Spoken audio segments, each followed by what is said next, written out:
kita tidak berfokus bicara tentang ganti atau tidak ganti sebenarnya. Ganti atau tidak ganti pemimpinan negara ataupun juga dalam tanda kutip adalah presiden gitu. Tetapi kita lebih kepada kembangkanlah sistem yang memang hari ini layak dan tepat gitu dilakukan di Indonesia. Dan saya sampaikan pasal 1 ayat 3, Indonesia adalah negara hukum dan Indonesia ya berpijak betul terhadap Pancasila. Harus itu yang dilakukan. Tuntutan kita sebenarnya sederhana sih Bang. Sederhananya kita menyatakan bahwa KKN musuh rakyat. Jadi apapun yang hari ini terjadi, sebenarnya yang sangat mengakar itu kondisi hari ini yang terjadi itu karena KKN. Korupsi, kolusi, dan nepotisme. Dan bahkan kenapa KKN itu terjadi? Ya bagi kita, di tuntutan kita juga ada di poin 5 Bang, krusialnya. Bahwa praktek korupsi, kolusi, dan nepotisme hari ini suka tidak suka dalam tanda kutip, ya ini karena memang adanya regulasi yang memang akhirnya lahir atas rahim oligarki Bang. Jadi bagi kita segala permasalahan yang hari ini ada di Indonesia, sebenarnya kita bertanya, negara memperlakukan Pancasila sebagai apa sih? Sebatas apa sih? Apa hanya sebatas menjadikan alas kampanye? Jangan begitu dong. Tempatkanlah, berlaku adil lah terhadap Pancasila.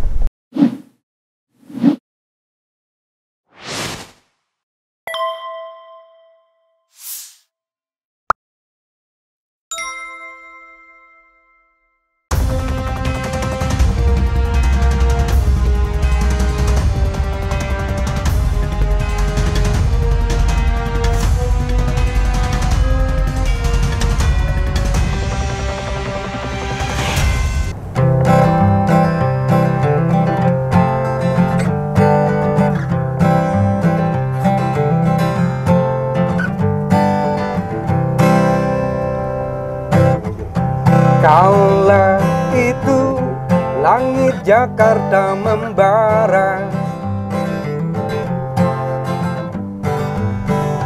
ribuan mahasiswa tumpah ruah,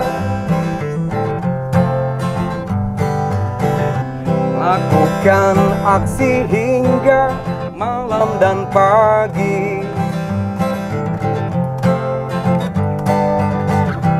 menuntut satu kata, reformasi. Ke gedung-gedung wakil-wakil mereka, tak kenal lelah walau tanpa senjata, hanya berbekal mimpi tentang Indonesia yang aman, adil dan sejahtera. Tapi kini reformasi telah dikhianati. Demokrasi sudah mati. Oh, di gedung-gedung korupsi makin canggih, pejabat-pejabat sudah tak ada hati. Kini tiada mimpi tentang Indonesia yang aman, adil dan sejahtera. Oligarki sudah bangkit lagi, para pencoleng mulai unjuk diri. Istana jadi pusat transaksi, penguasa sudah lupa diri. Oligarki sudah bangkit lagi, para pencoleng mulai unjuk diri. Istana jadi pusat transaksi, penguasa sudah lupa diri. Reformasi dikhianati, reformasi dikhianati, dikhianati.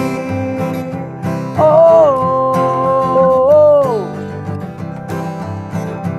oh, oh, di gedung-gedung korupsi makin canggih, pejabat-pejabat sudah tak tahu diri.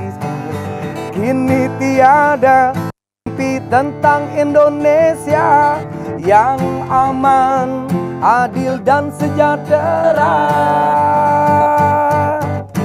Oligarki sudah bangkit lagi, para pencoleng mulai unjuk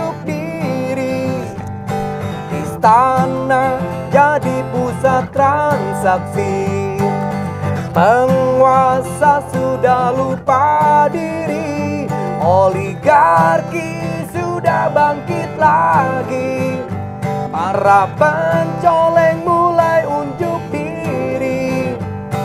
Istana jadi pusat transaksi, penguasa sudah lupa diri. Reformasi dikhianati, reformasi dikhianati, dikhianati, reformasi dikhianati, dikhianati. Hidup rakyat, hidup rakyat, hidup. Luar biasa. Assalamualaikum warahmatullahi wabarakatuh. Sobat RH sekalian, jumpa lagi kita di channel yang keren ini. Keren jadas. Keren jadas.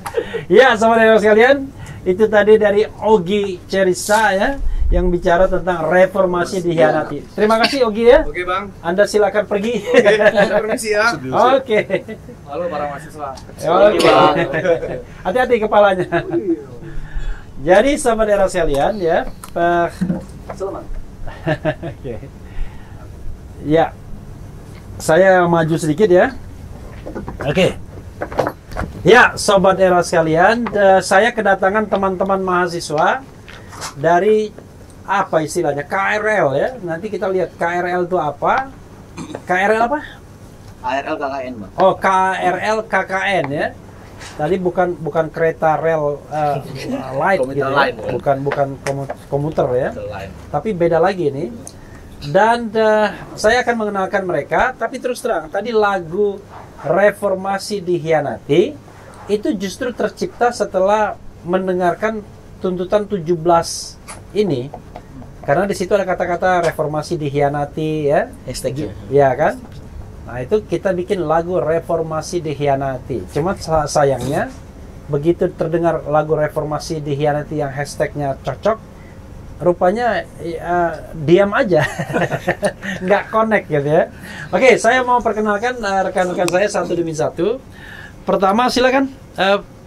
Oke, nama saya Adit. Saya selaku dari Komando, Presidium Komando Tangerang Selatan yang memang tergabung juga dalam KRL KKN.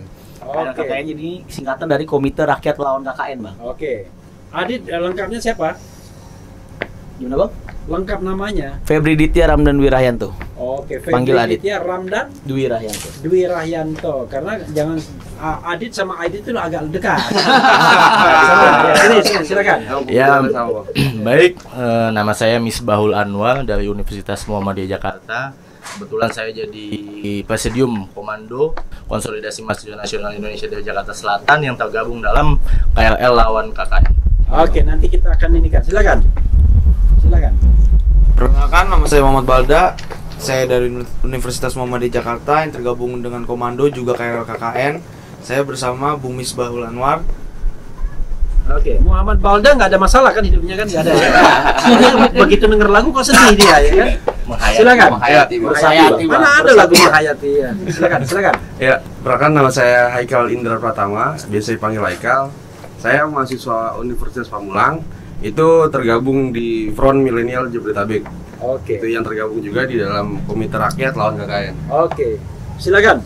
Oke, perkenalkan nama saya Torik Rifki Ferdiansyah. Saya dari Universitas Pembangunan Nasional Veteran Jakarta yang memang saya juga tergabung dalam Front Milenial Jabodetabek dan juga FMJ juga tergabung dalam Komite Rakyat Lawan Korupsi, Kolusi, dan Nepotisme. Oke. Silakan. Ya, perkenalkan nama saya Muhammad Rafli Jatulukito dari mahasiswa dari Universitas Atmajaya Jakarta yang tergabung juga di dalam Front Milenial Jabodetabek dan FMJ pun tergabung di dalam KRL KKN atau Komite Rakyat Lawan KKN. Oke. Ya, jadi kalian di antara 6 mahasiswa ini juru bicaranya Adit ya? Iya, Bang. Oke. Jadi sobat RH sekalian, kenapa mereka saya undang? Karena waktu video ini diambil itu pas hari reformasi. Cuma karena soal teknis kita tidak live. Biasanya kan saya live. Tapi kalian 6 orang ya sudah nyetingnya susah, ya kan? Ininya pun ganti-gantian, ya kan?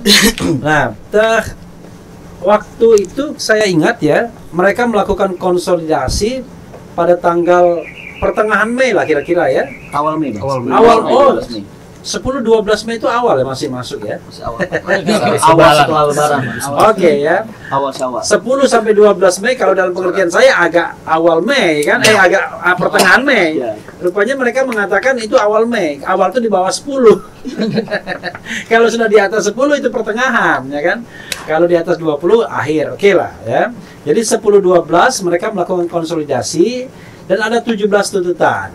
Salah satu tuntutannya mereka mau melakukan demo dari tanggal 19 sampai 20 April.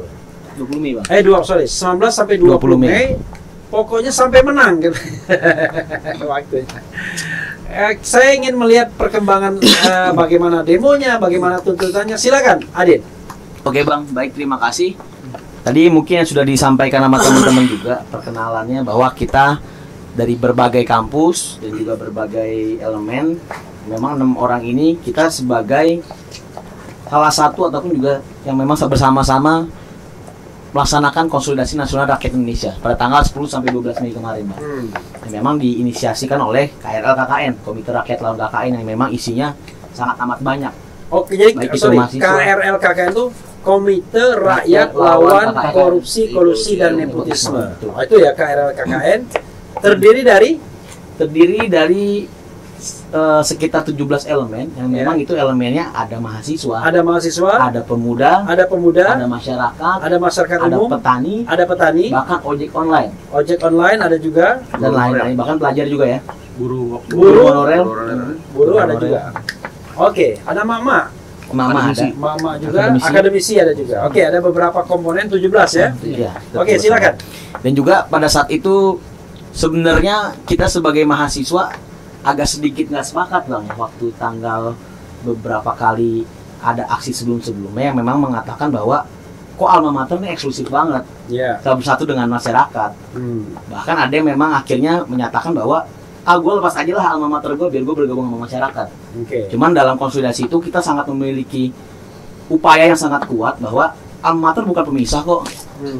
Alma mater bukan penyekat kok antara pelajar dengan mahasiswa, antara mahasiswa dengan masyarakat, atau mahasiswa dengan komponen-komponen lainnya.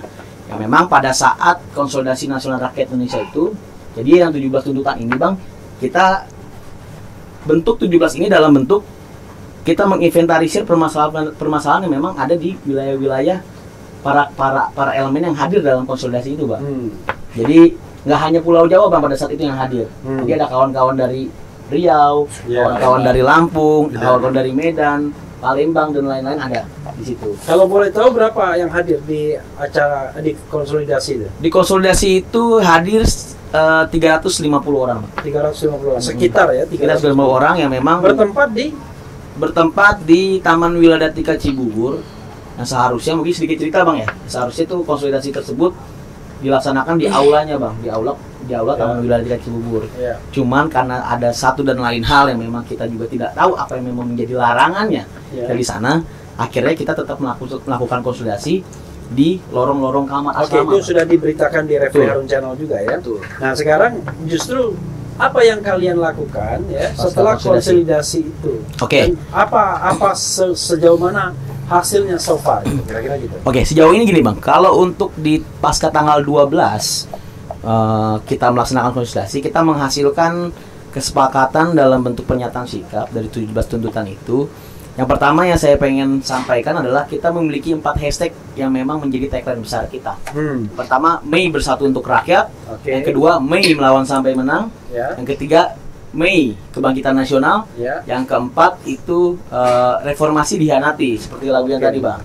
Itu akhirnya memang itu tagline besar kita. Kenapa kita coba untuk menggaungkan hashtag itu? Karena kita pengen menjawab yang tadi saya sampaikan di awal bahwa alma mater bukan pemisah. Lalu apa saja sih yang udah kita lakukan pasca konsolidasi itu, bahwa kita langsung mengimplementasikan di tanggal 13 Mei-nya, Bang. Di tanggal 13 Mei-nya. Kalau bisa yang ini dipegang sebelah kiri biar jangan goyang-goyang gitu. Enggak mana ya. Kalau mau goyang-goyang tangannya yang ini, jangan yang itu. Kali ulang ya. Enggak, terus. Ya. Tanggal 13 Mei-nya kita coba untuk memperingati bang, memperingati reformasi Iya. tragedi Trisakti pada tanggal 13 Mei. Kita berkunjung ke monumen ya, monumen reformasi yang memang terletak di Trisakti. Oke. Apa sih tujuan kita ke sana? Sebenarnya kita pengen mengambil marwah ataupun juga semangat Iya. perjuangan dari abang-abang kita di 98 yang memang mereka sangat amat total dalam perjuangannya pada saat Oke, itu. abang-abang 98 tuh ada yang total, ada yang sudah sekarang menikmati Betul, Jelas. betul bang. Ya. Yang kita anggap untuk kawan-kawan dan abang-abang kita 98 yang hari ini berada di KLKKN ataupun bersama-sama kawan-kawan mahasiswa itu insya Allah abang-abang kita yang memang masih konsisten dalam geraknya kan gitu. Iya. Lalu kalau untuk pasca tanggal 13 kita aksi tanggal 17 Mei.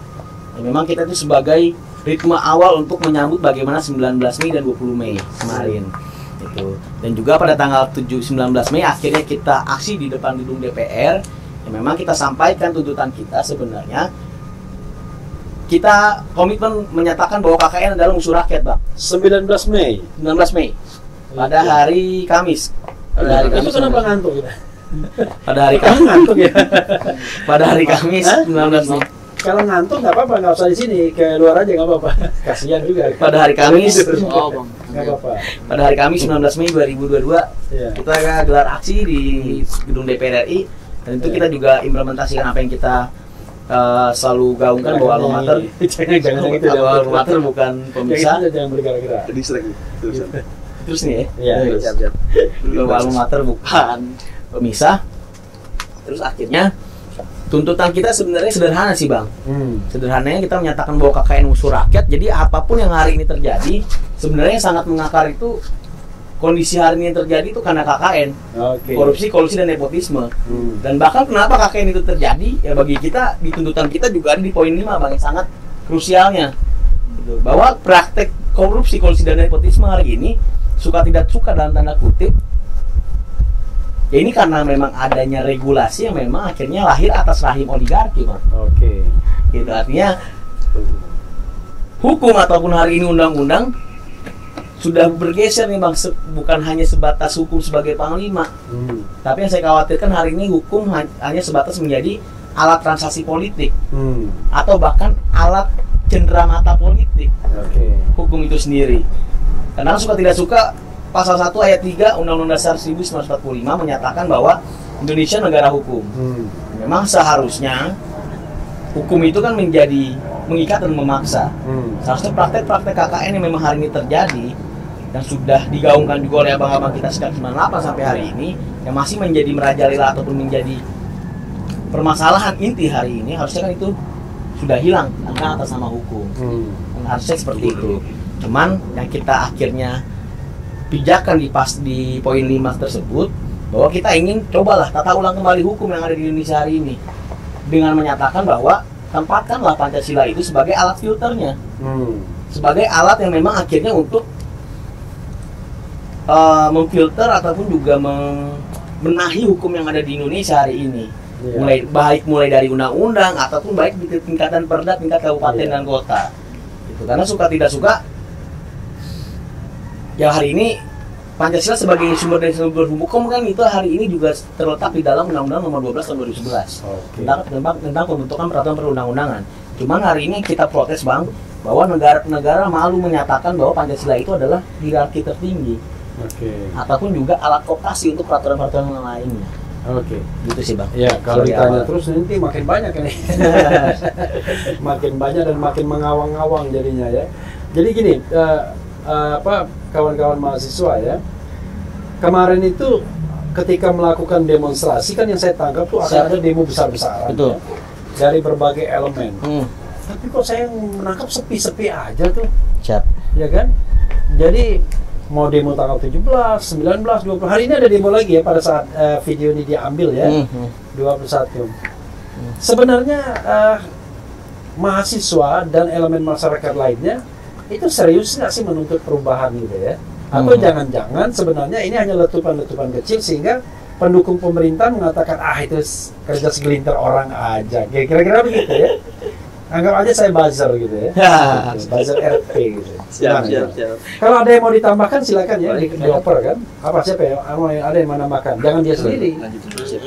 Oke, lanjut. Paling gini, Bang. kalau memang untuk aksi tanggal 19 kemarin, gitu, kita lebih kepada kalaupun memang terlihat itu tidak banyak ataupun tidak terlihat masif, kelihatannya mungkin di publik gitu. Kita menyatakan bahwa ya kita adalah barisan yang terpimpin. Gitu. Kenapa kita sampaikan kita adalah barisan yang terpimpin? Bahwa suka tidak suka pada aksi kita kemarin pada tanggal 19 Mei 2022 kita menyampaikan apa yang menjadi komitmen kita pada konsolidasi, Bang. Yang kita harapkan bahwa ini bisa dicerna oleh negara, ini dicerna oleh pemangku kebijakan yang hari ini sedang memangku kebijakannya. Artinya bahwa ketika memang 19 kita coba resapi bahwa itu adalah prakondisi menuju kebangkitan nasional pada tahun 1908, saya berharap betul pada tanggal 19 Mei kemarin sebenarnya ini sebagai titik, Bang, masyarakat itu sadar akan kondisi bangsa yang hari ini terjadi. Mulai dari banyaknya PHK yang merajalela, mulai dari banyaknya bahan pokok yang naik dan hal-hal lainnya, memang akhirnya suka tidak suka keluhan-keluhan masyarakat itu dikeluhkan oleh orang tua saya juga sebagai masyarakat Indonesia. Gitu. Jadi sekarang saya tanya ya, 17 tuntutan itu sudah disampaikan kemana? Oke, 17 tuntutan itu siap. Kalau untuk 17 tuntutan tersebut kita sudah menyampaikan dalam bentuk mimbar bebas kita baik di DPR ataupun di depan kampus-kampus kita masing-masing. Itu yang kita laksanakan, Bang, pada tanggal 20 Mei 2022 kemarin. Ya memang seharusnya 20 Mei kesepakatan kita adalah kita sama-sama berada di DPR. Cuman kita tidak mau, Bang. Kenapa kita tidak mau memaksakan di DPR?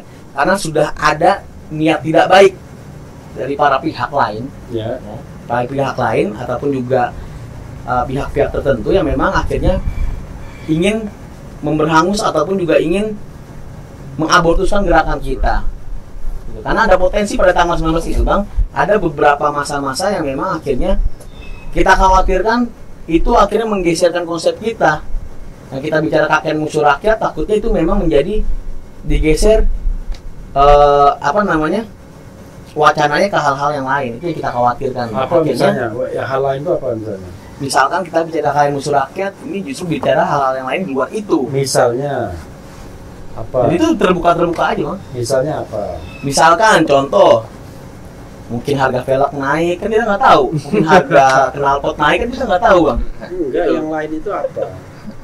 Ini mahasiswanya apa ngomongnya aja nggak mau terbuka. Bukan nggak mau terbuka, Bang. Jadi saya gini, Bang. ada spanduk tuh Jokowi mundur di situ-situ ya. Siap. Kan jadi gini, Bang. Spanduk yang bicara KKN musuh rakyat itu terbentang kemarin kan begitu 19 sampai 20 itu. Itu ada beberapa aliansi masyarakat yang memang akhirnya bergabung sama kita ataupun berada di belakang barisan kita. Itu. Jadi bicara KKN musuh rakyat kan ini kan luas, Bang, ya. Sangat amat luas gitu. Kalau kita berbicara fokus kepada yang tadi saya sampaikan di awal bahwa ini regulasi lahir atas produk dari oligarki, kan seperti itu. Nah, jadi akhirnya kalau misalkan memang hari ini kita jujur saja, Bang, kita sebagai komando yang tergabung dalam KRL-KKN, kita tidak berfokus bicara tentang ganti atau tidak ganti sebenarnya. Ganti atau tidak ganti kepemimpinan negara ataupun juga dalam tanda kutip adalah presiden gitu. Tetapi kita lebih kepada kembangkanlah sistem yang memang hari ini layak dan tepat gitu dilakukan di Indonesia. Yang saya sampaikan pasal 1 ayat 3, Indonesia adalah negara hukum dan Indonesia ya berpijak betul terhadap Pancasila. Harus itu yang dilakukan. Itu, Bang. Oke, ya. Jadi kalian kan ada 17 tuntutan ya. Dari 17 tuntutan itu katanya diorasikan di mimbar bebas ya. Diorasikan di depan kampus. Saya bayangkan sama penguasa dibaca aja enggak, jangan-jangan, ya kan? Saya nggak yakin itu dibaca. lalu apa yang mau kalian lakukan kalau dibaca juga enggak, diperhatikan juga enggak, ya? Oke, silakan. Baik, Bang, saya memprovokasi kalian biar kalian menambahkan apa yang tadi sudah disampaikan oleh Bung Adit bahwasanya memang hasil dari konsolidasi itu kita mensepakati 17 tuntutan kita. Dan di mana 17 tuntutan itu kita akan upayakan dengan gelombang massa yang kita sepakati tanggal 19. Nanti 17 tuntutannya kita tampilkan ya. Kita bergerak bahwasanya 19 Mei sampai dengan 20 Mei kita bergerak sama-sama untuk mengawal isu kita bersama itu. Memang langkah konkret yang kita ambil adalah untuk 19 kita turun aksi ke DPR dan 20 kita mengambil pilihan untuk gelar aksi di kampus-kampus ataupun para elemennya di tempat-tempat lain atau di basecamp elemen itu tersendiri, karena memang tadi yang betul disampaikan oleh Bung Adit, pasca tanggal 19 ya bisa lanjutkan. Jadi 17 tuntutan itu kita bagaimana tanggal 19 itu mengupayakan agar kita bersama-sama di legislatif untuk bisa menerima usulan kita, dan ketika sudah usulan kita atau tuntutan kita sudah masuk ke dalam, artinya kawan-kawan dari Komite Rakyat Lawan KKN ini siap mengawal apapun langkah yang kita sepakati bersama-sama, apakah nanti kawan-kawan relawan KKN bersama anggota legislatifnya kita menyepakati untuk pertama-tama kita perubahan peraturan perundang-undangan yang tidak sesuai dengan produk undang-undang atau bertabrakan dengan Pancasila, itu akan kita kawal bersama-sama. Nanti konsep kedepannya kawan-kawan dari KKN sudah mengkonsolidasikan ke depannya. Tapi memang yang betul Bung Adit sampaikan, pada 20 Mei kenapa kita tidak lanjutkan turun aksi ke DPR ataupun ke Istana, memang ada sedikit gangguan-gangguan atau ada sedikit bahwasannya penumpang gelap ini sudah mulai ingin masuk ke KKN. Contohnya memang yang tidak bisa kita pungkiri atau kita lihat sama-sama, yang bersama-sama dengan kampus saya juga, kawan-kawan PTMI Zona 3, betul Bung Wadla ya, yang pada kemarin tanggal 20 Mei aksi ke Patung Kuda ataupun ke Istana, akhirnya mereka pulang dengan tidak berjalan ke sananya dengan baik, tapi pulang akhirnya dengan dalam kondisi ricuh. Makanya dari itu kita sedikit mengerem kenapa 20 Mei kita tidak turun, dan akhirnya mungkin ke depannya kita mengkonsolidasikan kembali dan membuka ruang seluas-luasnya kepada elemen-elemen yang ada atau kepada seluruh mahasiswa yang di Indonesia, bagaimana tuntutan di KRL lawan KKN ini tetap kita komitmenkan, ke depannya akan tetap kita gaungkan dan kita suarakan. Iya, saya melihat gerakan mahasiswa itu gerakan yang terpecah-pecah, dan wajar ya, artinya memang yang namanya mencari momentum menjadi bersama itu nggak gampang, apalagi saling curiga-mencuriga ya kan, saling tunggang-menunggang dan takut ini takut itu ya. Saya ingat tanggal 11 April itu demo besar, tapi Universitas Indonesia nggak mau ikut ya kan, dia demo sebelumnya di Patung Kuda tanggal 10 April. Dari 11 April itu ada yang nggak mau ikut, katanya nanti kita demo lagi tanggal 21 April hari Kartini ya kan. Yang 21 April bilang nanti tanggal 20 Mei itu akan puncaknya sebagai Hari Kebangkitan Nasional. Tapi rupanya kalian juga nggak mau turun juga. Saya paham lah, pasti memang nggak gampang ya menyatukan visi dan misi ya mahasiswa itu. Mungkin yang lain dulu, silakan tambahkan dulu ya. Jangan Adit terus, nanti dibilang Adit yang menyetir kalian. Ya paling kalau untuk ngejawab hal yang tadi Bang ya, kenapa komponen mahasiswa itu kelihatannya kepecah-pecah gitu kan. Sebenarnya pada awal gitu kan, FMJ ini kita tergabung juga dalam AMI ya, Rik. FMJ itu Forum Mahasiswa Front Milenial Jabodetabek. Oh, Front Milenial Jabodetabek. Oke. FMJ ini kan masuk juga ke dalam AMI kan pada waktu itu kan, waktu di AMI itu Aliansi Mahasiswa Indonesia. Yang UI masuk sana juga, BEM UI ya. UI, Trisakti dan Blok Politik Pelajar. Segala macam lah. Gitu. Dari situ awal kita sama-sama sepakat nih untuk bergerak bersama gitu kan. Cuman seiring perjalanan waktu gitu kan, ada beberapa kampus, ada beberapa komponen atau elemen yang merasa alma mater tuh aksi harus menggunakan alma mater, dan alma mater ya dicap sekarang eksklusif gitu. Cuman kita jawab di sini yang kita tergabung juga di Komite Rakyat Lawan KKN ini gitu kan. Alma mater itu bukan sebagai penyekat gitu antara mahasiswa, pelajar, buruh, petani, guru honorer dan segala macamnya. Tapi alma mater ini sebagai apa ya bahasanya itu bisa gue bilang menjadi salah satu penguat gitu. Karena yang kita tahu kan peran fungsi mahasiswa itu sebagai agent of change dan segala macamnya gitu kan, agent of social control dan segala macam. Dan kita juga bilang mahasiswa ini harus bersatu mengatasnamakan rakyat gitu. Bukan dalam arti udahlah singkirkan dulu ego teman-teman yang lain gitu ya di dalam aliansi yang lain. Udah kita bawa nama mahasiswa tanpa eksklusivitas BEM dan segala macamnya gitu. Itu menurut gue pribadi menciderai gitu bang ya, apa itu yang dinamakan mahasiswa gitu, mengurangi peran fungsinya. Itu menurut gue paling itu bang. Ya. Jadi Ya, silakan. izin menambahkan bang, jadi untuk pergerakan eksklusivitas di dalam pergerakan mahasiswa ini sangat-sangat kental ya pada saat ini menurut saya, karena banyak dari kampus-kampus ini masih mementingkan egonya masing-masing gitu, tanpa untuk memikirkan mengedepankan keadilan untuk rakyatnya gitu.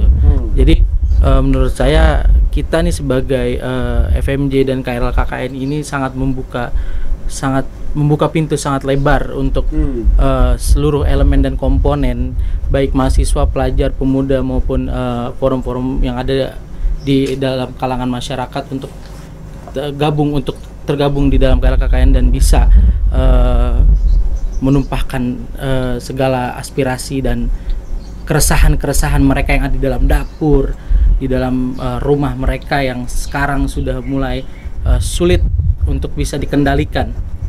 Itu aja sih bang. Oke, ada lagi mau yang tambahkan? Izin nambahin bang, paling tadi kan sempat abang bilang terkait didengar nggak sih kira-kira tuntutan kita yang 17 itu, bagi saya dan bagi kami rasa-rasanya itu didengar bang, karena apabila memang itu tidak didengar, maka seharusnya dalam tanggal 19 kemarin saat kami turun ke DPR, penjagaannya tidak se ekstrim itu bang, gitu. Karena setelah kami berada di lapangan, ternyata yang aksi hanya 2 kelompok saja. Iya. 2 kelompok saja yang memang terbagi menjadi 2 lapangan yang berbeda juga. Dan pada akhirnya ketika memang kami menyadari, saat kami sampai ke lapangan, kami kirim perangkat kami untuk melihat kondisi sekitar, dan rasa-rasanya di situ memang penjagaan itu bukanlah penjagaan untuk masa yang di bawah angka 500 bang, gitu loh. Dan memang terbukti pas tanggal 20-nya gitu, pas tanggal 20-nya Detik merilis, boleh nggak nyebutnya? Oh iya nggak apa. Sumber fakta dari fakta sumber media dari Detik, oke. Detik itu dia menuliskan bahwa 4.200 personil diturunkan di DPR dan di istana, gitu. Dan memang ada satu lagi bertuliskan bahwa dia itu nggak tahu nih berapa persen yang ada di istana dan berapa persen yang ada di DPR, berarti kondisional, gitu. Dan rasa-rasanya ketika memang hari itu kita tidak ada di lapangan, kita membuat agenda aksi itu berada di kampus sebagai bentuk mimbar bebas, dan itu di kampus masing-masing. Paling begitu bang penambahan. Oke. Ada yang mau nambahin? Kamu mau nambahin? Enggak? Belum bicara? Cukup? Mulai dulu. Oh mulai dulu. Iya, saya terus terang saja ya, menghargai perjuangan mahasiswa, walaupun saya mengatakan tidak gampang dan tidak mudah ya, karena untuk menyatukan visi, misi, keinginan itu nggak gampang. Sebenarnya saya tanya sama kalian ya, sebenarnya apa sih yang kalian ingin tuntut gitu? Memang ada tuntutan 17, tapi kalau saya baca misalnya ya, kita mau jujur ya, 1, melawan praktik KKN dan melawan oligarki sampai rakyat Indonesia menang, serta mengembalikan jalannya negara sesuai dengan tujuan bernegara yang telah termaktub dalam pembukaan Undang-Undang 1945. Itu melawan KKN itu sama melawan oligarki itu caranya bagaimana? Satu ya. Oke. Nanti dijawab satu-satu. Menuntut turunnya harga-harga kebutuhan pokok rakyat, ya kan? Seperti minyak goreng.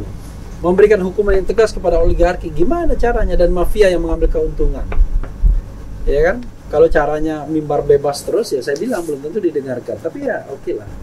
Menuntut para pengkhianat demokrasi yang berupaya mengakali konstitusi untuk kepentingan memperpanjang kekuasaan 3 periode. gimana juga caranya, ya kan? Konkret, misalnya, Pak Jokowi reshuffle dong, yang itu misalnya, itu kan jelas, ya kan? Para oligarki dan pengkhianat republik ini segera disingkirkan dari posisinya. Ini maksudnya siapa? Siapa pengkhianat? Siapa yang harus disingkirkan, kan? Menuntut dibatalkannya semua produk undang-undang. Nah, ini juga nggak gampang. Karena undang-undang yang mau dibatalkan itu undang-undang Omnibus Law, undang-undang Minerba dan lain sebagainya, ya. Dan lain sebagainya. Artinya 17 tuntutan ini 17 tuntutan yang mungkin jangan-jangan satu saja belum tentu dilaksanakan oleh pemerintahan yang sekarang. Nah, kalau misalnya pemerintahnya mendengar saja enggak, ya kan? Membaca juga enggak. Lalu mau diapakan 17 tuntutan? Mau ditangisi? Silakan, ya kan? Oke bang, paling ini bang, kalau memang misalkan bicara tentang 17 tuntutan ini, berarti saya mau izin nih bang untuk apa? Oke. Menyampaikan beberapa rangkaian yang kita lakukan dari Oke. tahun ke tahun bang. Oke. Jadi sebelum kita memang akhirnya bersama-sama ataupun sebelum kita akhirnya terbentuklah KLKKN sebagai aliansi besar, Iya. karena kan kita juga tergabung dalam komando bang, konsolidasi mahasiswa nasional Indonesia. Ya memang pada saat itu kita sejak 2008 konsolidasi mahasiswa nasional Indonesia. Indonesia pakai do ya, oh Indo. Indonesia. Oke, Indonesia. Terusnya apa namanya? Sebelum di tahun 2022 ini kita telah melakukan audiensi bang di MPR pada tanggal 7 Oktober 2021. Oke. Apa sih yang memang haknya kita audiensikan di sana? Ya, kita cuma menyatakan bahwa pada saat itu legislatif ataupun DPR RI periode 2014 sampai 2019 ini melakukan ataupun juga merekomendasikan kepada legislatif periode tahun 2019 pada dan juga sampai ke 2024 yang menyatakan bahwa penataan sistem hukum dan peraturan perundang-undangan wajib berdasarkan Pancasila sebagai sumber dari segala sumber hukum. Itu yang kita memang harus pertanyakan bang, dilakukan atau tidak? Karena bagi kita segala permasalahan yang hari ini kita konsepkan di sini, kita konsepkan dalam KLKKN ini ataupun Konsolidasi Nasional Rakyat Indonesia ini, bahwa itu kita keterlanjutan dari hal itu bang. Karena sebenarnya solusi itu udah kita sampaikan sejak tanggal 7 Oktober 2021. Jadi bagi kita segala permasalahan yang hari ini ada di Indonesia, ini sebenarnya kita bertanya, negara memperlakukan Pancasila sebagai apa sih? Sebatas apa sih? Luar biasa kali itu filosofis sekali. Apa hanya sebatas menjadikan alas kampanye? Jangan begitu dong, gitu. Tempatkanlah dan juga apa namanya?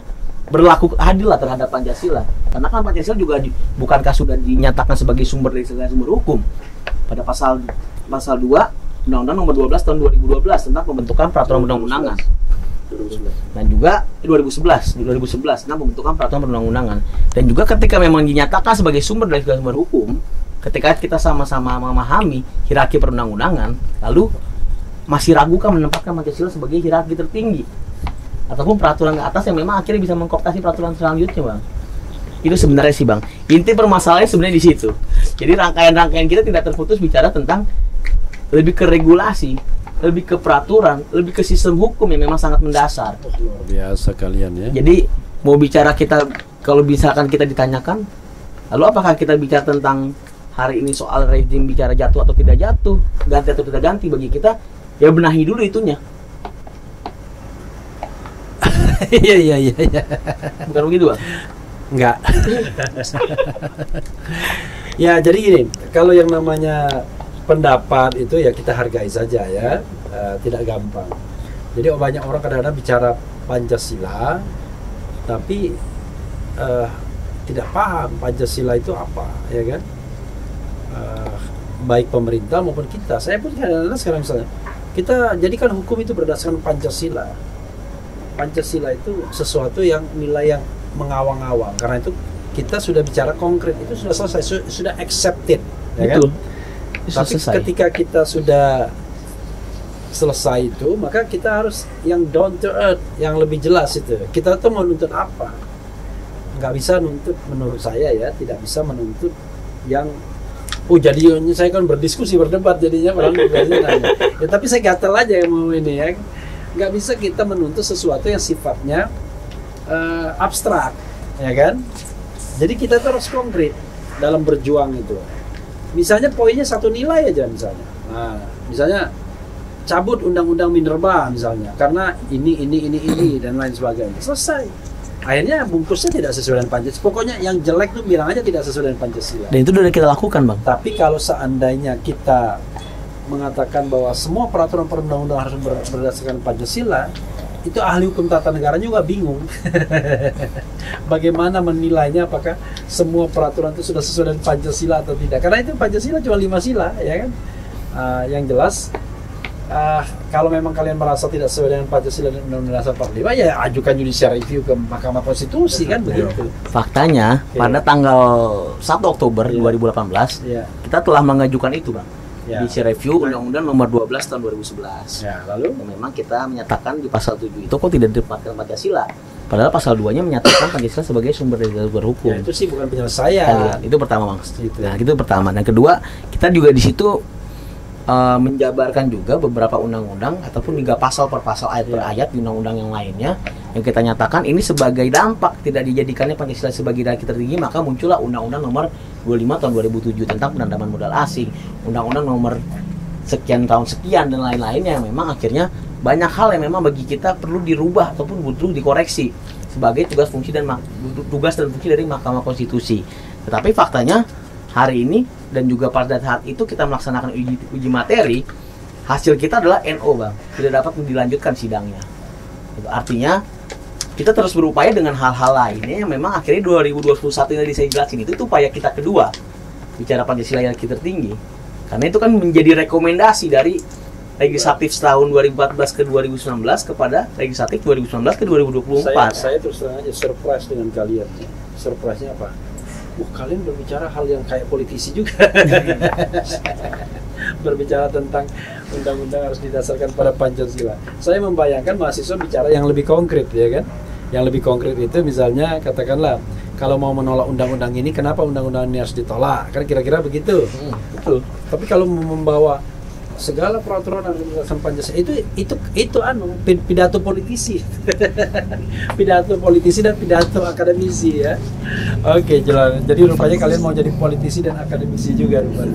Oh enggak, Bang. Tapi faktanya kan memang bicara itu bukan kita akhirnya bicara ngawang, Bang, ya, kalau bicara hal itu. Karena kalau misalkan memang rangkaian dari rancangan undang-undang atau undang-undang apa aja sih yang memang akhirnya menurut kita ya, menurut kami itu tidak sesuai dengan Pancasila, saya kita juga menjabarkan pada tahun 2019 kita juga menyatakan bahwa baik itu rancangan undang-undang KUHP, RUU KPK ataupun RUU Pertanahan, kita menyatakan bahwa itu juga tidak sesuai dengan nilai-nilai Pancasila ataupun juga tidak berpijak terhadap Pancasila. Karena memang kenapa kita pada tahun 2019, Bang, kita menyuarakan lebih fokus kepada RUU Pertanahan karena kawan-kawan yang berada di sini ini membawa data valid. Karena memang sebelumnya kawan-kawan melaksanakan advokasi di beberapa wilayah, Bang.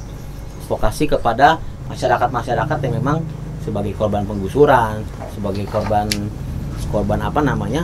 lahan-lahan yang memang digusur dan lain-lainnya, memang baik itu di Lampung ataupun di wilayah-wilayah yang memang terdampak gitu atas undang-undang tersebut atau atas dari peraturan-peraturan yang memang tidak jelas gitu, Bang.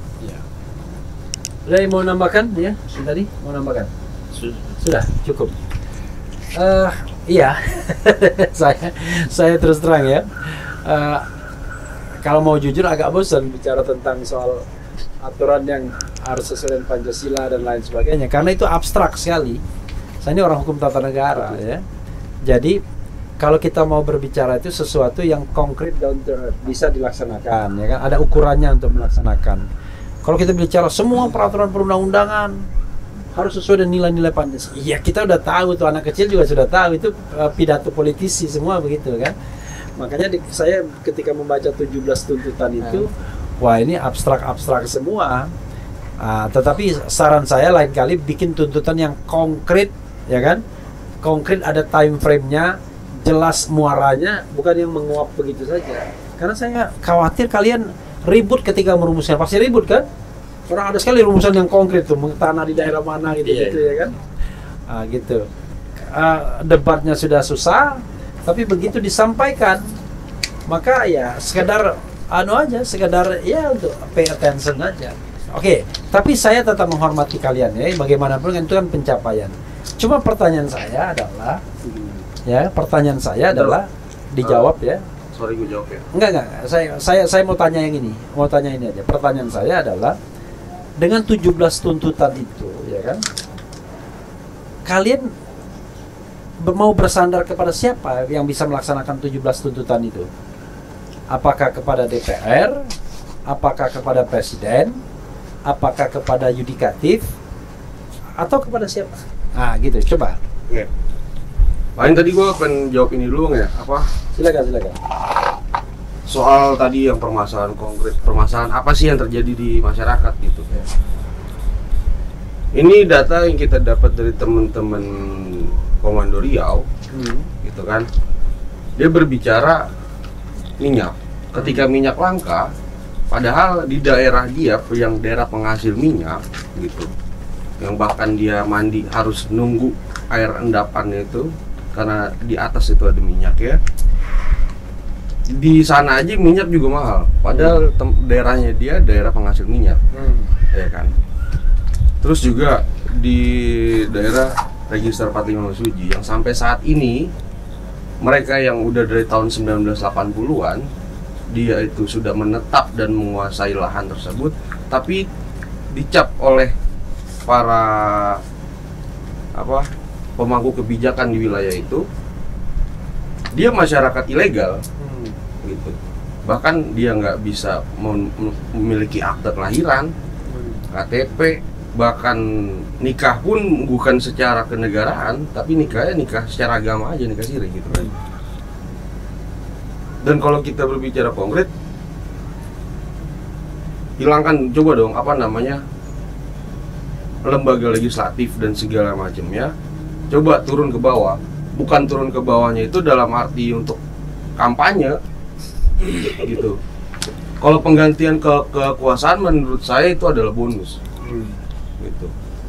Pergantian kekuasaan itu adalah bonus, tapi gimana kita sebagai mahasiswa yang berdiskusi di tiap minggunya, mungkin tiap malam kita berdiskusi ya gitu, dalam arti membicarakan, mengkaji dari peraturan undang-undang yang sejatinya kenapa sih kita mengkaji hukum terus gitu kan. Ya karena Indonesia negara hukum gitu. Semua kebijakan diatur dalam hukum. Nggak bisa kita bilang, misalkan kita bilang turunkan Jokowi lah segala macem gitu ya. Berpikir turunkan aja sebenarnya kalau dalam undang-undang kita bisa kena makar gitu kan. Bahkan kayak halnya kemarin politisi bilang adanya kita mengajukan aspirasi Jokowi mundur kena makar. Ini Bang, kemarin pada saat ada yang bilang, salah satu politisi bilang penundaan pilpres atau penundaan pemilu gitu kan, penundaan pemilu, terus juga 3 periode gitu kan, itu kan sudah merubah konstitusi gitu. Sementara amanat konstitusi presiden cuma 2 periode gitu kan, presiden cuma 2 periode, dan ini pengen ditambah sama dia gitu kan, yang seakan-akan mereka ini nggak mau turun gitu kan, nggak mau turun dalam arti gini, perubahan itu emang kita inginkan gitu Bang. Cuma yang utama itu adalah persatuan terlebih dahulu gitu. Apa yang dia ditulis di Pancasila, persatuan Indonesia gitu. Saat ini masyarakat itu terbelah-belah, bahkan di dalam mahasiswa juga terbelah-belah. Di dalam mahasiswa juga terbelah-belah gitu kan. Ayo dong, sama-sama teman-teman yang di luar gitu kan, ayo kita satu nih atas nama rakyat gitu. Cuman dalam arti singkirkan dulu nih ego-ego kalian, singkirkan dulu apa pesan dari senior-senior kalian mungkin di dalam berproses di dalam menjadi mahasiswa gitu. Coba kalian gerak bukan atas dasar legitimasi senior ya. Coba bergerak, coba lihat dong keresahan orang tua kalian, terus keresahan diri kalian segala macam ya kan, yang dalam arti itu yang harus dirubah, bukannya hal membahas isu-isu yang kecil-kecil yang dalam arti bukan isu yang akarnya. Yang tadi disampaikan sama Bung Adit itu sebenarnya sebuah solusi atas permasalahan di Indonesia, menurut saya gitu Bang. Jadi dalam arti kenapa sih kita bilang itu menurut saya itu sebagai solusi, gitu kan? Lagi-lagi Indonesia negara hukum. Gitu. Coba rubah dong regulasinya. Kalau memang nggak mau merubah regulasi, jangan takut untuk diturunkan. Simpelnya gitu kan. Kalau merasa nggak sanggup, turun, ganti yang sanggup. Cuman kalau kita terus berputar di situ, apa bedanya kita kayak hal-hal yang sebelumnya, cuman hanya peralihan kekuasaan dalam arti ya nggak selesai permasalahannya juga. Korupsi, kolusi, nepotisme itu juga yang dibawa pada saat reformasi. Gitu. Permasalahan yang dibuat saat reformasi. Yang sekarang belum selesai. Itu makanya kita gaungkan reformasi dikhianati. Gitu Pak Lima. Ya. Ya. Jadi sobat era sekalian, ya bagaimanapun yang namanya pendapat, aspirasi itu ya harus kita pahami dan kita harus hormati ya. Saya membayangkan memang tidak gampang perjuangan mahasiswa sekarang ya. Dibandingkan dengan perjuangan mahasiswa tahun 98. Karena kalau mahasiswa 98 itu memang dia punya common enemy, punya musuh bersama, yaitu kekuasaan otoritarianistik Presiden Soeharto dengan Orde Barunya. Kalau sekarang kita masih berdebat apakah rezim sekarang ini otoriter atau tidak, ya kan?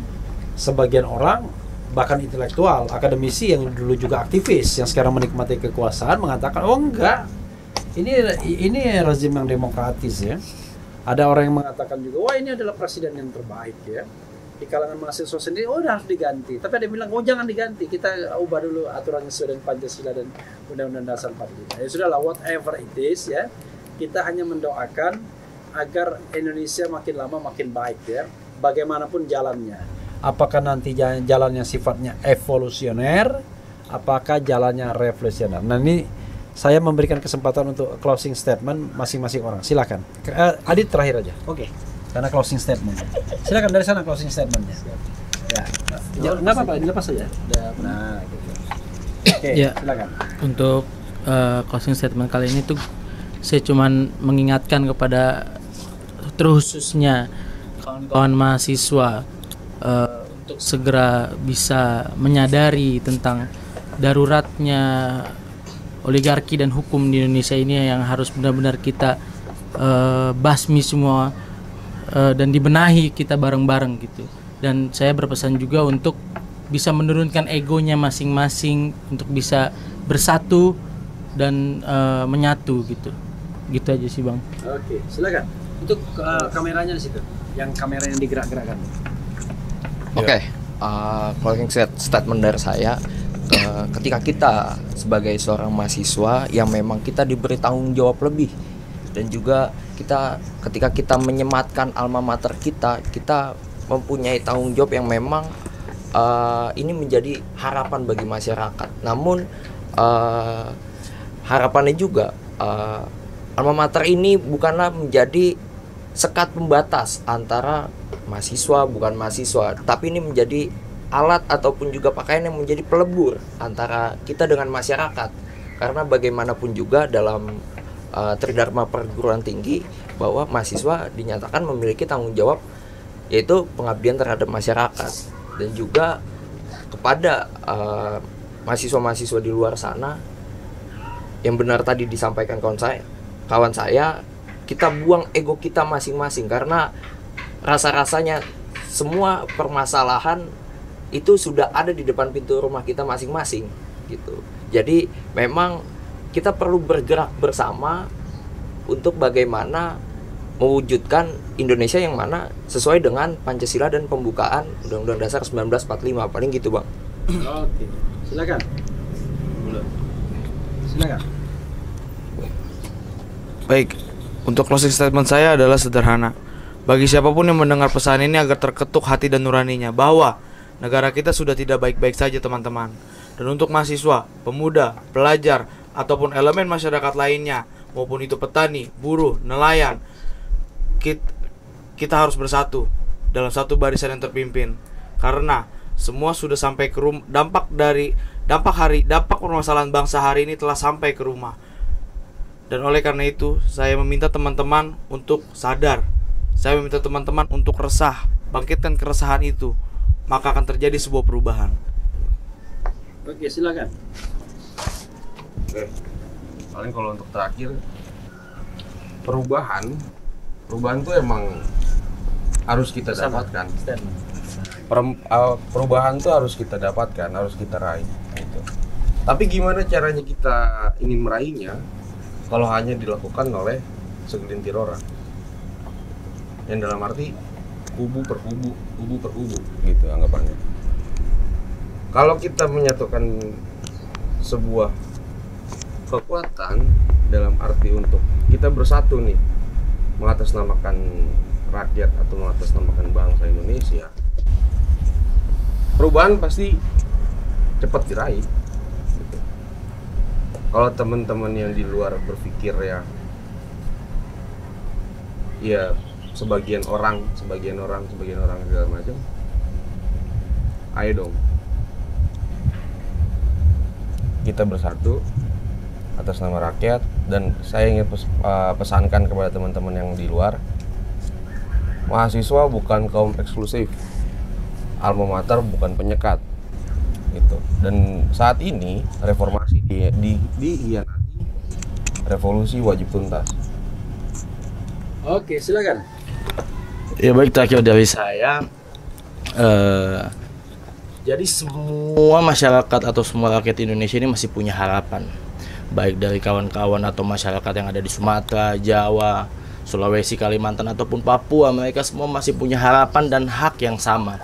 Maka dari itu segala permasalahan di Indonesia ini memang sudah sangat fatal dan konkret, baik dari korupsi, kolusi dan nepotisme, dan undang-undang yang tidak berpihak kepada masyarakat. Maka dari itu pesan dari saya sebagai pemuda ataupun mahasiswa, mari kita sama-sama bergerak, kita jaga komunikasi, kita rawat konsolidasi dan memurnikan perjuangan. Kita bisa untuk menyelesaikan segala permasalahan bangsa ini apabila kita bersatu. Reformasi telah dihianati, maka dari itu kita selesaikan. Banyak momentum-momentum atau ada momentum kedepannya yang bisa kita sama-sama bersatu, baik di bulan Juni atau hari lahir Pancasila ataupun kedepannya. Maka dari itu, terkhusus saya dari Komando ataupun KRL KKN tetap terbuka kepada seluruh masyarakat atau rakyat Indonesia. Kita bersatu atas nama rakyat Indonesia, kita selesaikan permasalahan bangsa ini. Hidup mahasiswa, hidup rakyat Indonesia.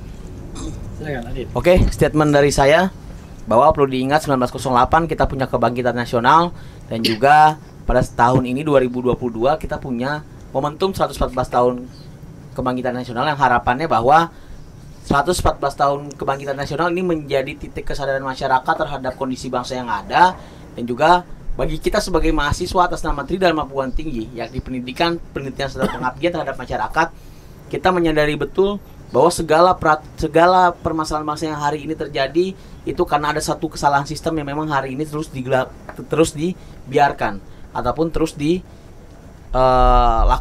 yang akhirnya hanya menimbulkan penguasa-penguasa ataupun juga regulasi-regulasi oligarki yang memang menguntungkan pihak-pihak tertentu, bukan berpihak kepada masyarakat. Dan lalu pesan terakhir dari saya atau sedikit kutipan kata dari saya secara pribadi, bahwa untuk berada di garis ini bukanlah mimpi saya, namun ketika mimpi saya dirampas dan juga harapan orang tua saya dihancurkan, maka saya pastikan saya tetap berada di garis ini sampai waktu yang tidak bisa ditentukan, bahkan sampai waktunya tiba saya sejajar dengan akar pohon. Terima kasih. Hidup mahasiswa. Hidup. Luar biasa. Pegang aja. Ya, sobat era sekalian, itu tadi ya dari para mahasiswa yang tergabung dalam KRL KKN. Jadi Komite Rakyat Lawan Kolusi, Korupsi dan Nepotisme. Yang namanya perjuangan itu banyak strateginya, banyak caranya, tapi mudah-mudahan semuanya mengarah pada hal yang baik ya, pada kebaikan Republik ini, pada tujuan nasional untuk membuat bangsa ini sejahtera, makmur, adil, aman, sentosa, ya, cerdas, ikut dalam perdamaian dunia, ya, diperlakukan adil dan lain sebagainya. Mudah-mudahan apa yang mereka sudah gariskan, apa yang mereka perjuangkan itu diijabah oleh Yang Maha Kuasa. Toh akhirnya dalam perjuangan yang baik itu bukan hasilnya sesungguhnya Sobat Era sekalian ya yang ditanya, tetapi adalah keberpihakannya. Jadi ketika Anda melihat katakanlah hal yang bersifat kemungkaran, yang tidak baik, sebenarnya di mana keberpihakan Anda? Apakah Anda termasuk orang yang menjadi pengingat, ataukah Anda termasuk orang yang menjadi penikmat, ya kan? Nah, mudah-mudahan kita semua menjadi pengingat sehingga kita nanti tidak perlu ditanya lagi ya apa yang kamu sudah kerjakan dalam memenuhi tugas profetik manusia, yaitu menegakkan amar ma'ruf nahi mungkar. Nah, mudah-mudahan Sobat Era sekalian, negara kita makin hari makin baik, tidak perlu pesimis ya. Suatu saat dengan upaya kita bersama, mudah-mudahan perjuangan akan tercapai. Wassalamualaikum warahmatullahi wabarakatuh. Hidup mahasiswa! Hidup! Hidup pemuda! Hidup! Hidup rakyat Indonesia! Hidup! Di mana suara mahasiswa? Kau kakak. Mana suara pemuda? Kau kakak. Di mana suara rakyat Indonesia? Kau kakak. Terima kasih.